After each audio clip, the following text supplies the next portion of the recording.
സ്കൂളിൽ പഠിക്കുമ്പോൾ ഒരു കാലത്ത് AKGയുടെ പ്രസംഗം കേൾക്കാൻ പോയതിന് അധ്യാപകന്റെ അടികിട്ടിയ ചരിത്രമുണ്ട്.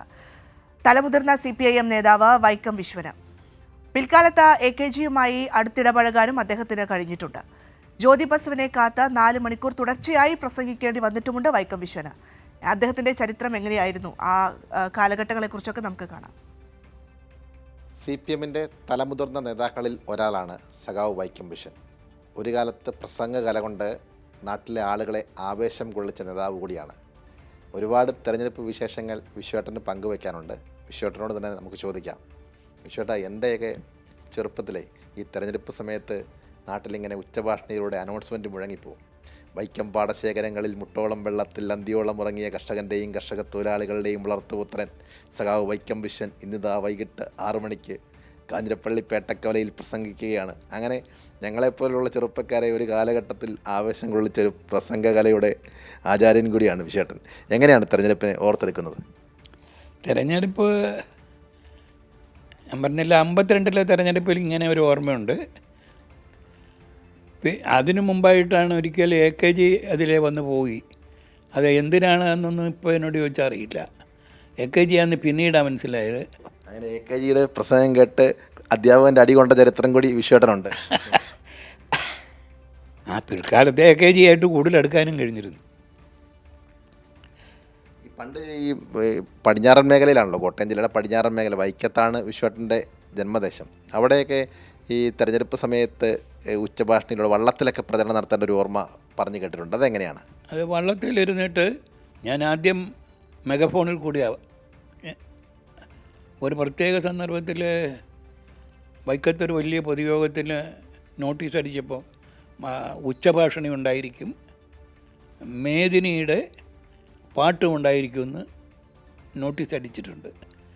എനിക്ക് തോന്നുന്നു ഒരു തെരഞ്ഞെടുപ്പിൽ എൻ്റെ വീട്ടിൽ എൻ്റെ അമ്മയുടെ അനിയത്തിയും വോട്ട് ചെയ്യാൻ പോകുക. അന്ന് അവർ പറഞ്ഞു നിങ്ങൾക്കൊന്നും ദൈവവിശ്വാസമില്ല, അതുകൊണ്ട് ഞങ്ങൾ കോൺഗ്രസ്സിന് വോട്ട് ചെയ്യാൻ പോകാമെന്ന് പറഞ്ഞു. ഈ അമ്മയും സഹോദരിയും ദൈവവിശ്വാസം ഇല്ലാത്ത നിങ്ങൾക്ക് വോട്ടിയില്ല എന്ന് പറയുമ്പോൾ വീട്ടിൽ പോലും അന്ന് കമ്മ്യൂണിസ്റ്റുകാരോട് അത്രത്തോളം എതിർപ്പുകളുള്ള കാലഘട്ടമാണ്. അന്ന് എങ്ങനെ ഈ പാർട്ടി പ്രവർത്തനമൊക്കെ നടത്തി മുന്നോട്ട് പോയി? അല്ല, അതിലിപ്പോൾ പല രീതിയിലുള്ള മാറ്റങ്ങൾ നമ്മൾ കണ്ണി കാണുകയാണ്. അതുപോലെ അന്ന് കൊയ്തുകൊണ്ട് കർഷക തൊഴിലാളികൾ വീട്ടിൽ വന്നിട്ട് അറയിൽ കൊണ്ട് നെല്ലിട്ടതിന് ശേഷം അവർ ഇറങ്ങിപ്പോകുമ്പോൾ ചാണകവെള്ളം തളിക്കുക വഴി. അവർക്ക് ഭക്ഷണം കൊടുക്കുന്നത് പറമ്പിൻ്റെ ഒരു മൂലയെ കുഴിച്ച് അതിൽ പാളയോ അല്ലെങ്കിൽ ഇലയോ വെച്ച് അതിനകത്താണ്. അപ്പോൾ അത് ഇവർ ചേട്ടന് കൂടി ശക്തിയായിട്ട് എതിർത്ത്, ചേട്ടൻ മാത്രമല്ല ചിറ്റമ്മയുടെ മക്കളുമുണ്ട്.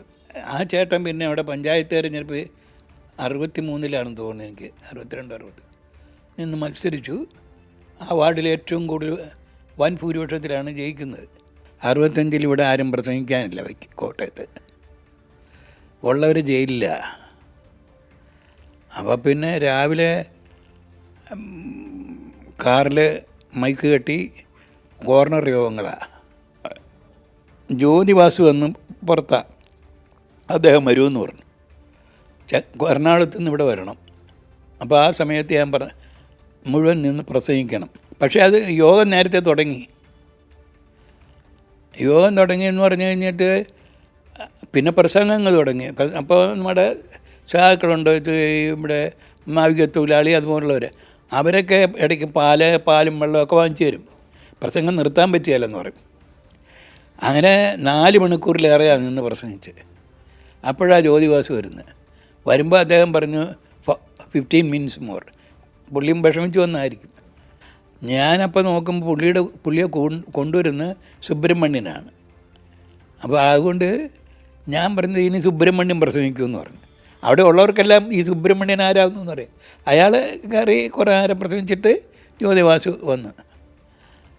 അങ്ങനെയൊക്കെ ഉള്ള അനുഭവങ്ങളുണ്ട്. തിരുവാർപ്പ് പ്രസംഗിക്കാൻ പോകുമ്പം ഇട്ടിരുന്ന ഷർട്ട് കീറിയതായിരുന്നു. അപ്പോൾ അവിടെ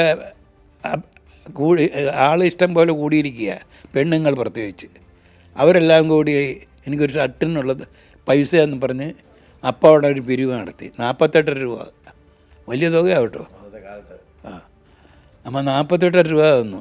പക്ഷെ ഒരു പൈസ പോലും അവിടുത്തെ ലോക്കൽ സെക്രട്ടറിയുടെ കയ്യിൽ ഇല്ലാത്ത ഇതാണ്. ഞാൻ പിന്നെ അദ്ദേഹത്തിൻ്റെ കൊടുത്തിട്ട് ഇവരോട് പറഞ്ഞു ഞാൻ നാളെ നല്ല ഇരട്ടിട്ടോളാം ഏത് പറഞ്ഞു. അങ്ങനെയുള്ള അനുഭവമൊക്കെ ഉണ്ട്. എന്തായാലും ഒരു കാലത്ത് ഒരുപാട് ആളുകളെ തൻ്റെ പ്രസംഗത്തിലൂടെ ഓരോ വേദികളിലേക്കും വിളിച്ചു കൂട്ടാൻ കഴിഞ്ഞ ഒരാളാണ് വിശ്വേട്ടൻ. അങ്ങനെ ഒരുപാട് ചരിത്രങ്ങൾ ഇദ്ദേഹത്തിന് പങ്കുവയ്ക്കാനുണ്ട്. സാംജിത്ത് ആർപ്പുകരയ്ക്കൊപ്പം സനു സുരേന്ദ്രൻ, കൈരളി ന്യൂസ്, കോട്ടയം.